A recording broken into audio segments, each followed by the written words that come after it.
Hello and welcome. आप देख रहे हैं ख्याल आपका और मैं हूं आपके साथ अनुज शर्मा। आपका स्वागत करता हूं आपके अपने हेल्थ शो में, जिसका मकसद है आपको हेल्थ से जुड़ी हर एक जानकारी देना।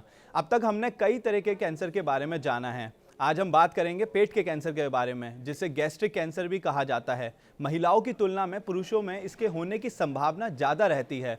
पेट का कैंसर दूसरे कैंसरों की तुलना में कम होता है, लेकिन इसकी सबसे खतरनाक बात यह है कि इसके शुरुआती लक्षण आसानी से नहीं पकड़े जाते।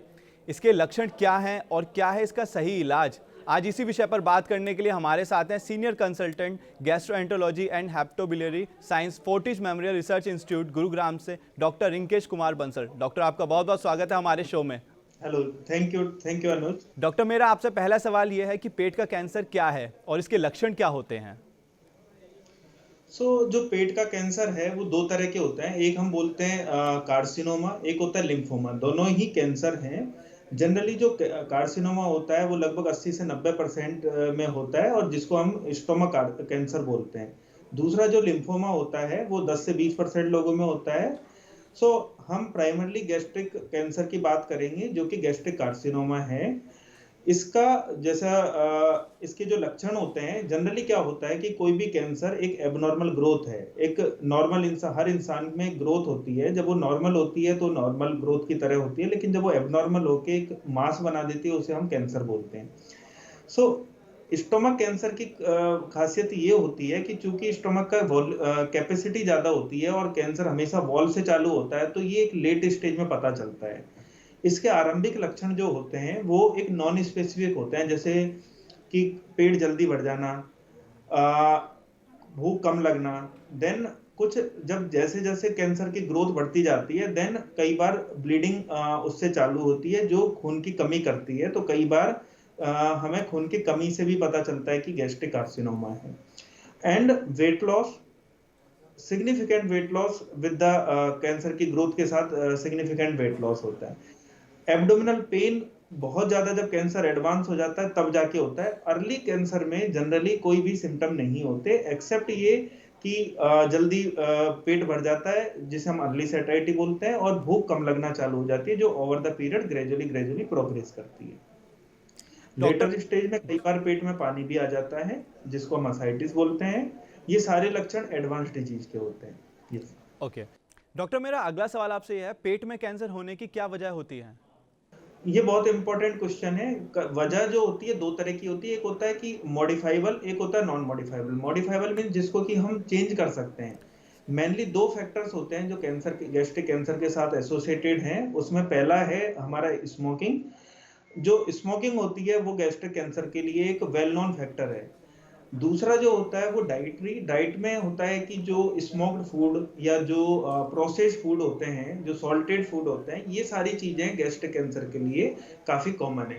इनफैक्ट अगर हम चाइना की बात करें या इवन हमारे जम्मू कश्मीर की बात करें, तो जो स्मोक्ड फूड बहुत काम में लेते हैं, स्मोक्ड फिश, स्मोक्ड मीट, उनमें कैंसर बहुत ज्यादा होता है। तो ये दो वेल नोन फैक्टर हैं जिन्हें हम मॉडिफाई कर सकते हैं। लेकिन जो नॉन मॉडिफाइबल होते हैं वो जेनेटिक होते हैं। कई लोगों में फैमिली हिस्ट्री होती है।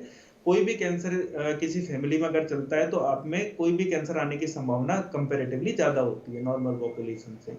ये एक नॉन मॉडिफाइबल फैक्टर होता है, जेनेटिक फैक्टर, जिसको कि हम टाइम टू टाइम टेस्ट के थ्रू ही पता लगा सकते हैं। डॉक्टर, मेरा अगला सवाल आपसे यह है, इसका पता लगाने के लिए कौन सा टेस्ट किया जाता है? जनरली जब किसी इंसान को अगर सिम्टम होते हैं कि वेट लॉस हो रहा है या खून की कमी हो रही है, तो ऑब्वियसली नॉर्मल टेस्ट होता है कि हम ब्लड टेस्ट कराते हैं जिसमें हीमोग्लोबिन कम आता है। लेकिन अगर हमें देखना है कि कैंसर किस पार्ट में कितना है, तो फिर दो तरह के टेस्ट होते हैं। पहला होता है एंडोस्कोपी, जिससे हम ये देख सके कि कैंसर कितना इन्वॉल्व है स्टोमक के अंदर। दूसरा, उससे हम बायोप्सी भी ले सकते हैं। और दूसरा टेस्ट जो होता है वो सिटी स्कैन या पेट स्कैन होता है, जिससे कि हम देख सकते हैं कि स्टोमक के अलावा कैंसर कहाँ तक फैला हुआ है। ये दोनों चीजें मिलके कैंसर के ट्रीटमेंट के लिए हमें स्टेजिंग को डिसाइड करने में मदद करती है, ट्रीटमेंट को गाइड करने में मदद करती है। ओके। डॉक्टर, इसका इलाज कैसे किया जाता है? सबसे पहले तो प्रिवेंशन, हमें अपनी डाइट में इस तरह की चीजें रखनी चाहिए जिससे कि कैंसर ना, लाइक हमें स्मोकिंग नहीं करनी चाहिए, हमें प्रोसेस्ड फूड यूज नहीं करना चाहिए। रिगार्डिंग ट्रीटमेंट हमेशा स्टेजिंग पे डिपेंड करता है किसी भी कैंसर का। हर कैंसर की ग्रेड 1 से लेके स्टेज 4 तक डिजीज होती है, जिसके लिए कि हमें एंडोस्कोपी एंड पेट स्कैन की जरूरत होती है। इन दोनों के थ्रू जब हम स्टेज को डिफाइन करते हैं, लाइक अगर ये स्टेज 1 है तो हम बोलते हैं कि आप लोकल सर्जिकल रिसेक्ट करा लीजिए। अगर स्टेज 4 है, लेटर स्टेज है, देन कीमोथेरेपी की जरूरत होती है, देन ओनली हम कीमोथेरेपी देते हैं। बीच की स्टेज में हमें कई बार कीमो एंड सर्जरी दोनों की जरूरत पड़ती है। डॉक्टर, इसी से जुड़ा मेरा सवाल है, कौन सी सर्जरी इसमें सबसे ज़्यादा कारगर साबित होती है?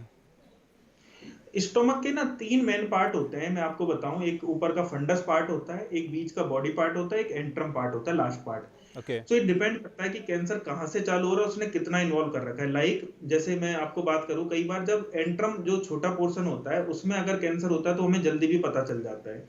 अगर फंडस जो कि हमारा सबसे ऊपर का पोर्शन है उसमें अगर कैंसर होता है तो हमें बहुत बाद में पता चलता है, क्योंकि उसका काम ज्यादा नहीं है।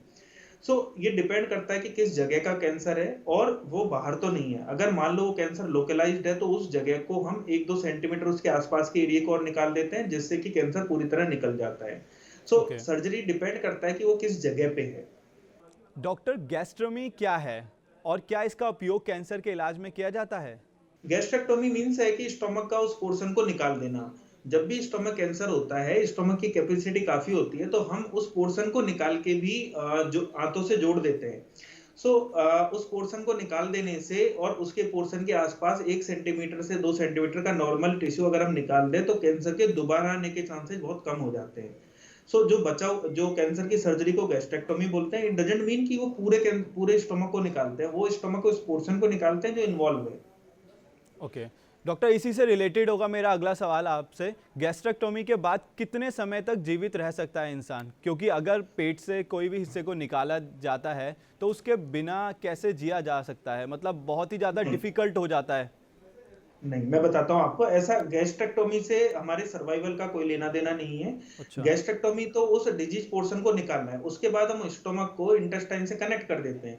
हमारा जो फूड पाइप का डाइजेशन है थोड़ा सा डिस्टर्ब होता है, लेकिन वो उस तरह से चलता रहता है। सर्वाइवल गैस्ट्रेक्टोमी से रिलेटेड नहीं है। इनफैक्ट मैं कहूंगा कि अगर जिसकी गैस्ट्रेक्टोमी यानी जिसकी सर्जरी पॉसिबल है, इट मीन्स कि वो अर्ली सर्जरी है और उसके बाद उसकी लाइफ अच्छे से निकल सकती है।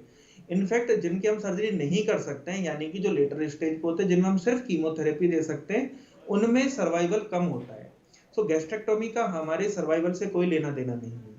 ओके। डॉक्टर, मेरा अगला सवाल आपसे है, हमने सुना है कि कुछ थेरेपी के साइड इफ़ेक्ट भी होते हैं, तो क्या इसके इलाज में की गई थेरेपी का भी कोई साइड इफ़ेक्ट होता है? और थेरेपी के बाद क्या इसके साइड इफ़ेक्ट होते हैं, या फिर उसे कैसे दूर किया जाए अगर कोई साइड जनरली इफ़ेक्ट हो जब तो? थेरेपी साथ में देनी होती है तो उसे ही हम थेरेपी बोलते हैं, तो उसके साइड इफेक्ट होते हैं।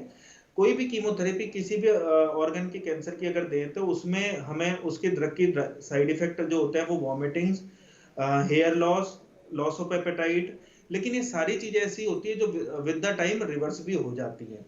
जनरली अगर एडवांस स्टेज है तो टॉलरेबिलिटी बड़ा लिमिटेशन होता है कि हम कीमो को टॉलरेट कर पाते कि नहीं। अगर हम टॉलरेट कर सकते हैं तो ये सारे साइड इफेक्ट रिवर्स भी हो जाते हैं। ओके। तो अगर ये साइड इफ़ेक्ट होते हैं तो उसमें क्या करना चाहिए हमें? तो उसमें सपोर्टिव ट्रीटमेंट दिया जाता है। लाइक अगर वॉमिटिंग है तो वॉमिटिंग के लिए मेडिसिन दी जाती है। कई बार कुछ हम प्रिजम्पटिव होते हैं कि ये साइड इफेक्ट होंगे तो हम पहले उनके लिए मेडिसिन दे देते हैं जिससे कि वो ना हो, और अगर साइड इफेक्ट कभी डॉक्यूमेंट होते हैं तो उसका हम इलाज साथ के साथ कर सकते हैं। डॉक्टर, पेट के कैंसर का सबसे ज़्यादा खतरा किसे होता है? जो स्मोकर्स, जैसे मैंने बताया, जो स्मोक्ड फूड बहुत ज्यादा खाते हैं उनको, एंड जिनको जेनेटिकल हिस्ट्री है किसी भी कैंसर की, उनके लिए कोई भी कैंसर होना बड़ा कॉमन है कंपैरेटिवली। डॉक्टर, मेरा अगला सवाल आपसे है कि इसके ट्रीटमेंट के बाद लोगों की लाइफ कैसी होती है? वो लोग क्या खा सकते हैं और क्या नहीं खा सकते? ट्रीटमेंट एक्चुअली इसका ट्रीटमेंट अगर हम स्टेज वाइज होता है। अगर हम इनिशियल स्टेज में तो हम एज नॉर्मल लाइफ जैसे लोगों की होती है वैसे निकल सकती है। खाने में हमें कोई बहुत ज्यादा मॉडिफिकेशन की जरूरत नहीं होती, क्योंकि सर्जिकल जब हम एक आंतों से जोड़ते हैं तो हमें उसमें खाने में कोई परेशानी नहीं आती है। अगर हम लेटर स्टेज की बात करते हैं, देन इश्यू ये होते हैं कि उसमें जो थेरेपी चलती है और डिजीज काफी फैल चुकी होती है, देन हमारे लिए थोड़ा मुश्किल हो जाता है। प्लस कई बार हमें भूख नहीं लगती या उसके कारण हमें वॉमिटिंग ज्यादा होती है, इसलिए हम नहीं खा पाते हैं। डॉक्टर, मेरा एक सवाल आपसे ये है, पर्सनली सवाल है, अगर किसी बच्चे को ये बीमारी हो जाए तो उसे कैसे संभाला जाए? जनरली बच्चों में गैस्ट्रिक कैंसर नहीं होते, इनफैक्ट लिम्फोमा फिर भी कॉमन होता है, जो कि एक कीमोथेरेपी से पिघलने वाला ट्यूमर होता है। गैस्ट्रिक कैंसर कभी भी बच्चों में नहीं देखे गए हैं। डॉक्टर, मेरा आपसे आखिरी सवाल यह है, इससे बचाव कैसे किया जा सकता है? बचाव के लिए हमें डाइट और स्मोकिंग, इस डाइट में हमें स्मोक्ड फूड और ये जो सॉल्टेड फूड्स है ये अवॉइड करने चाहिए। प्लस हमें healthy diet means plenty of fruits, plenty of fibres, plenty of fruits and fresh vegetables, ये हमें काम में लेनी चाहिए। एंड स्मोकिंग हमें अवॉइड करनी चाहिए, क्योंकि स्मोकिंग से गैस्ट्रिक के साथ कई सारे कैंसर इन्वॉल्व है, डायरेक्टली एंड इनडायरेक्टली। सो ये 2 चीजें मेरी तरफ से रहेंगी, जिससे कि हम इससे बचाव भी कर सकते हैं। डॉक्टर, आपका बहुत बहुत शुक्रिया हमारे तमाम सवालों के जवाब देने के लिए। Thank you Anuj, thank you. हमने आज एक्सपर्ट से पेट के कैंसर के बारे में जाना। इसी तरह सेहत से जुड़ी जानकारी पाने के लिए जुड़िए हमारे साथ हर शाम फेसबुक लाइव पर। अब हमें दीजिए इजाज़त, हम कल फिर हाजिर होंगे एक नए विषय और एक नए गेस्ट के साथ। तब तक अपना और अपनों का ध्यान रखें। चलते चलते हम आपको बताना चाहते हैं TV9 डिजिटल के न्यू इनिशिएटिव TV9 वैन के बारे में। आखिर क्या है ये न्यू इनिशिएटिव, देखते हैं इस छोटी सी वीडियो में। Today, doctors are busier than ever providing care and advice to patients. And the reality is that an average patient now spends much more time in the waiting room than in the doctor's chamber. With such a captive audience, it's time to put their wait time to good use. Introducing TV9 Waiting Area Network that provides premium patient engagement experience through engaging and informative videos. These videos are created keeping in mind an Indian patient seeking medical attention. TV9 Waiting Area Network provides a perfect platform for educating the patients on everything a doctor's practice has to offer while elevating the doctor's brand at the same time. As a doctor, all you need is to have Wi-Fi at your clinic and we'll take care of the rest. We provide you with a TV, a media player, your clinic profile, and a playlist customized as per your practice. Combine all this with the regular news updates from TV9 and you have an awesome branding and marketing tool for your clinic.